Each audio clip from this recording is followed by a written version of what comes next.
This is the Post Shift Podcast, a raw look at the hospitality industry. Good morning, Post Shifters, and if you are listening, it is obviously Tuesday morning, which means it's time for a Post Shift shot. If you're listening to this, I'm actually probably in the Bahamas, having a family vacation, and my wife has forced me to do that. I have taken my laptop because I have work to do. I'm still working on my second book, Great Northern Cocktails. Thank you all the bartenders who have given me recipes and bios for that. I'm slowly but surely working my way through editing all that. But today I want to talk about owning your failures, owning your fuck-ups, your mistakes, your missteps, everything. And I think it's something that we talked about last week with the art of resilience and bouncing back. And I think one step to having resilience is owning your failures. And it's taken me a really long time to deal with this. Usually when I give this advice, it's after years and years of me dealing with it myself personally. It's not something that's ingrained in you. So when you listen to my podcast and listen to my advice, well, if you do listen to my advice, the big thing is to know is that it's usually after a big circle round that I actually get to the piece. And a lot of people have told me to get over it or don't blame someone else or something like that. And it's taken myself my own time to get there. But I'm hoping that this little nugget that you're listening to maybe help you. And I think owning your fuck-ups or owning your mistakes is a big step to realizing that you're in control of everything and how you can move on. And my big thing is that I can easily say, well, me getting booted out of Little Jumbo was my business partner's fault. But really it was mine. There was red flags that I didn't really put into my soul and think, okay, well, this is a really bad move. And there's red flags from the very get-go that I should have walked away and gone, you know what? I shouldn't be doing this because it just put me in a position where I didn't have the chips. Then on the flip side, at the end of it all, the way I behaved wasn't conducive to actually coming out on top. And I don't think I would have come out on top. I don't think that the end game would have been me staying at Little Jumbo. But my big thing is that it's all on me.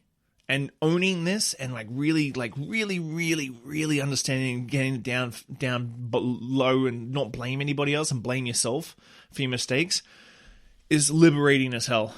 And I think if you do that, and trust me, after Clive's, I took Clive's from doing Saturday night $140 in total sales for the whole entire place to being one of the top 4 best hotel bars in the world.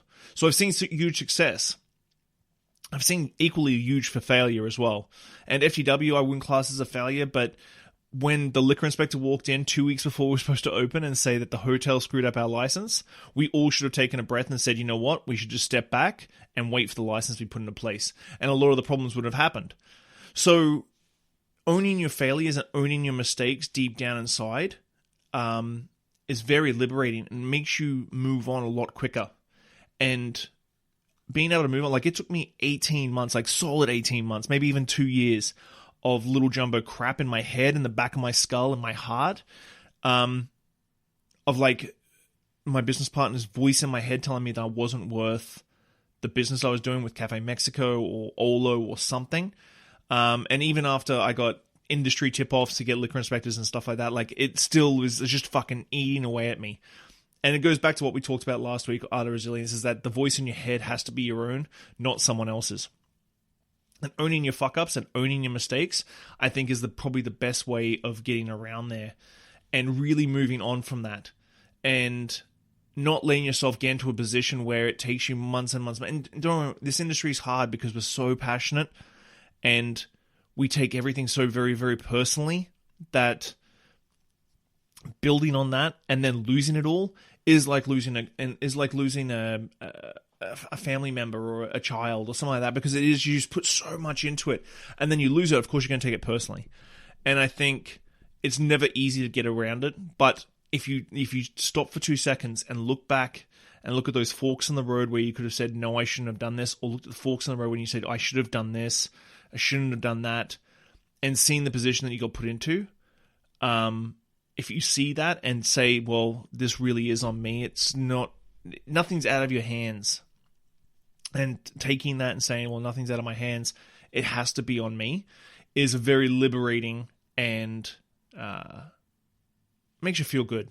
I don't think it makes you feel good in the way that like spending time with your family members or driving fast or watching a good movie or laughing is the same. But I think at the end of the day, you need to take ownership on your mistakes, and when you do that, it really makes you get on with what you want to do in life, and really makes you move forward in a productive, positive way. So that's my 2 cents. I'm on vacation. Well, hopefully I'm on vacation. I'm probably sitting by the pool with my laptop in my lap. But I hope you're having a good week. I hope you're enjoying the podcast. I really, really want to say thank you very much for everything you guys have done for me. I am completely and utterly grateful, blown away, speechless for everything that I've got, and the people that are listening and all that sort of stuff. I just thank you so much. But I'll see you this week.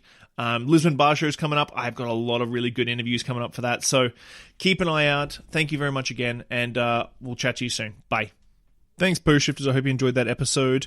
If you're listening, whatever platform you're on, give me a good rating, subscribe, listen along. I'm going to keep going. I really enjoy sitting down with people and learning where they're from, what they did, and how they got to where they were. So if you love it, give me a good 5 stars. If you don't, give me 1 and I'll try harder.